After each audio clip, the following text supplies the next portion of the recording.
Alors, Luc Boyer, alors encore une fois pour une petite capsule, mais cette fois-ci, elle va être très, très, très brève sur les tableaux croisés dynamiques.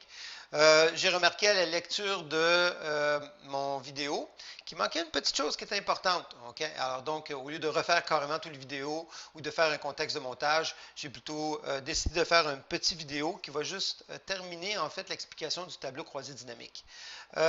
Vous remarquerez quelque chose. Quand on parle de tableau croisé dynamique, c'est pas si dynamique que ça. Alors donc, j'explique ce que je veux dire. C'est que si vous faites, par exemple, un changement quelconque ici à l'intérieur, OK? Que ce soit, par exemple, pour divers ici, bon, l'erreur, c'était non pas 8 mais 800 ici, ben, vous remarquerez qu'automatiquement, en faisant ceci, si vous allez sur votre tableau croisé dynamique, il n'y a aucun changement qui s'est fait. OK? Alors donc, il est dynamique, mais il n'est pas si dynamique que ça. D'accord? Alors donc, évidemment, ce que vous devez faire lorsque vous arrivez à faire des changements comme ceci, vous devez en premier, évidemment, s'assurer que vous allez faire pas une modification, mais un ajustement entre les entrées que vous avez faites, évidemment, et puis le tableau croisé dynamique. Alors donc, je vais faire la chose suivante ici. Donc, je suis dans le tableau croisé dynamique ici. Je vais tout simplement aller sur mes outils de tableau croisé dynamique. Et bien entendu, ici, et c'est hyper important, vous allez avoir une petite fonction qui s'appelle actualiser.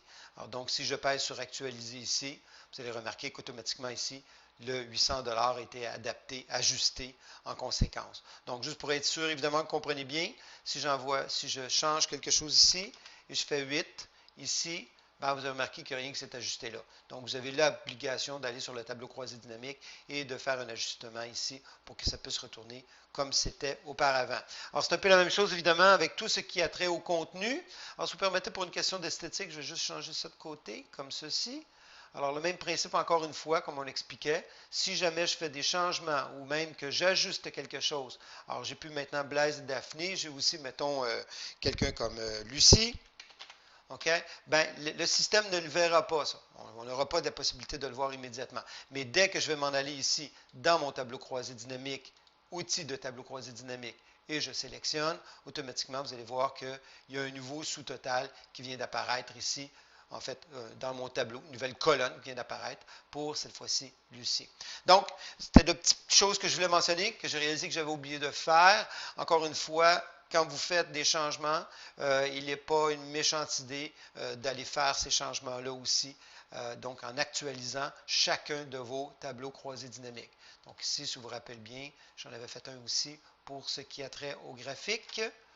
Donc, même principe, encore une fois, on remarque que je n'ai pas Lucie.